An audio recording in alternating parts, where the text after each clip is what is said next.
आज हम दिखा रहे हैं भगवान प्रभु श्री राम के भव्य मंदिर का दृश्य, जो हमारी सबकी भक्ति, बलिदान, तपस्या और मेहनत का परिणाम है। आज हमें बहुत ये कहते हुए गर्व हो रहा है कि हमारा महान भारत ऋषियों और मुनियों की धरती कहलाता है। तो ये लग रहा है कि अब हमारा सपना जो है वो साकार हो गया है, साकार हो गया सपना। और हमें बहुत खुशी भी महसूस हो रही है, बहुत आनंद आ रहा है। यहाँ पर हम बताते हैं कि हमें सदा अपने साधु और संतों का सम्मान करना चाहिए, क्योंकि उनका हमारे ऊपर बहुत बड़ा उपकार है। हमारे सबके ऊपर ही नहीं, उनका संसार पर उपकार है। संतों का इस जगत में बहुत बड़ा उपकार, दीप जलाते हृदय में उनके शुद्ध विचार, उनके ओजस्वी प्रवचन, उपदेश हमें हमारे जीवन की सच्ची राह दिखाते हैं और हम उन पर चलकर अपना जीवन जो है वो सफल बनाते हैं। एक बार की बात है, जब पंचवटी में भगवान प्रभु श्री राम जी विराजमान थे और उन्होंने वहाँ के निशाचरों का सफाया कर दिया। संत जन बहुत हर्षित हैं, बहुत आनंदित हैं। भगवान प्रभु श्री राम जी के दर्शन भी होते थे। तो एक बार उनके दिल में विचार आया, उनके मन में क्या विचार आया, सोचने लगे कि हमारे लोगों की संख्या बहुत ही कम है, कोसों पर एक आध आश्रम है और उसमें 10-5 ही साधु संत हैं। तो इसी का फ़ायदा उठा करके राक्षस लोग हमको परेशान करते हैं। तो संतों ने विचार किया कि क्यों न हम लोग गृहस्थ आश्रम अपना लें और विवाह कर लें, जिससे संतानें पैदा होंगी, ऋषियों मुनियों की महाबली और महाओजस्वी संतानें होंगी, जो संसार को सही रास्ता तो दिखाएंगे ही और साथ साथ हमारी रक्षा भी करेंगी। जब हमारी संख्या अधिक होगी तब हमें कोई भी प्रताड़ित और पीड़ित नहीं कर सकता। यही विचार आया उनके मन में। देखिए, यहाँ भी जगत के कल्याण के लिए ही उनका विचार आ रहा है दिल में। तो यहाँ पर सुनाते हैं, एक बार संतों के चाह हुई ब्याह की, गली गली घूम घूम चर्चा कराई है। साधना के साथ साथ कुल के विकास हेतु गृहस्थी में जाने की योजना बनाई है। नारी बड़ा त्याग करे, पति घर से ही अनुराग करे, ढूंढ ढूंढ नारियों की गाथा खूब गाई है।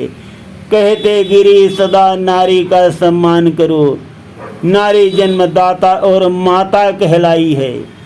धीरे धीरे ये संतों के विवाह की चर्चाएं सब जगह फैल गईं। तो कुछ संत जन चिंतित हो गए, सोचने लगे, जो संत महात्मा संसार के कल्याण के लिए अपना जीवन गलाते हैं, अगर वो गृह जन्म में सुख का भोग करेंगे तो संसार का कल्याण कैसे होगा। तो यही विचार जब उनके मन में आ गए और वो विरोध करने लगे।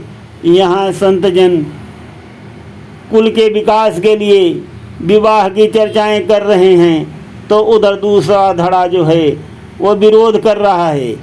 संतों की बात सुनी बोल उठे सिद्धि मुनि, गृहस्थी के कार्य में नाना जंजाल हैं। साधना को भंग करें, मन की उमंग हरें, एक नहीं कोटि कोटि ऐसे घोर ब्याल हैं। बोलो वचन तोल के, देखो नैन खोल के, विषयों में फंसे प्राणियों के कैसे बुरे हाल हैं। कहते गिरीश दूर माया से रहो, माया ही लुभाती इसके घोर भ्रमजाल हैं। तो इस प्रकार से हमारा एक संतों का धड़ा जो है वो गृहस्थ जीवन का विरोध कर रहा है, तो दूसरा समर्थक है, लेकिन उद्देश्य दोनों का एक ही है। एक धड़ा सोचता है कि हम साधना करके संसार का कल्याण करें, तो दूसरा धड़ा सोचता है कि हम ओजस्वी संतानें उत्पन्न कर संसार का भला करें। तो साथियों, हमें हमेशा अपने पूजनीय संतों का सम्मान करना चाहिए और हमें सदा ये सीख लेनी चाहिए कि हमारे मत भिन्न हो सकते हैं, किंतु धर्म भिन्न नहीं हो सकता है। भगवान प्रभु श्री राम सबके हैं, और सब ने ही दिल जान से मेहनत किया, नहीं तो बहुत काल गुजर चुका है और स्वार्थ बस लोगों ने इस मुद्दे को लटका करके रखा था, किंतु वो मुद्दा सुलझ गया है और भगवान प्रभु श्री राम का भव्य मंदिर तैयार हो गया है, जो सबके लिए आस्था का प्रतीक है और गौरव का विषय है। हमारा भारतवर्ष अनेक उपजातियों और जातियों में बटा हुआ है, किंतु साथियों हमारा विनम्र निवेदन है, कभी स्वार्थ के बस में सिंगल होने की कोशिश नहीं करना। सिंगल मतलब जैसे किसान की लाठी, एक एक दोगे तो सभी तोड़ देंगे, और अगर गट्ठर बांध के रख दोगे तो कोई नहीं तोड़ सकता।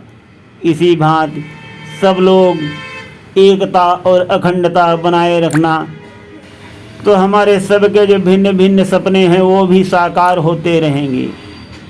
परम पिता के नाम बहुत हैं, किसका दिल से ध्यान करूं, सभी पिता हैं अति प्रिय पावन, सबका मैं सम्मान करूं।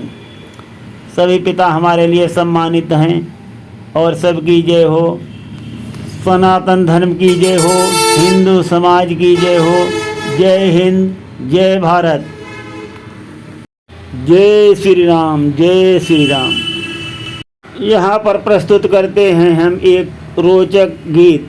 हम ईश्वर तुम में ईश्वर, सब में वही समाया, सबसे कर लो प्यार, जगत में कोई नहीं पराया। एक डाल के फूल हैं सारे, एक माला के मोती, जितने हैं संसार के प्राणी, सब में एक ही ज्योति। ना जाने किस कारीगर ने यह संसार बनाया, सबसे कर लो प्यार, जगत में कोई नहीं पराया। एक बाप के बच्चे हैं हम, एक हमारी माता, दाना पानी देने वाला एक हमारा दाता। न जाने फिर किस मूर्ख ने लड़ना हमें सिखाया, सबसे कर लो प्यार, जगत में कोई नहीं पराया। ऊंच नीच और भेदभाव की दीवारों को तोड़ो, बदला जमाना तुम भी बदलो, बुरी आदतें छोड़ो। जागो और जगाओ सबको, समय है ऐसा आया, सबसे कर लो प्यार, जगत में कोई नहीं पराया। तो साथियों हम अब प्रसंग को यहीं पर विश्राम देते हैं। सुनते रहिए गिरीश अध्यात्म ड्रीम में। धन्यवाद।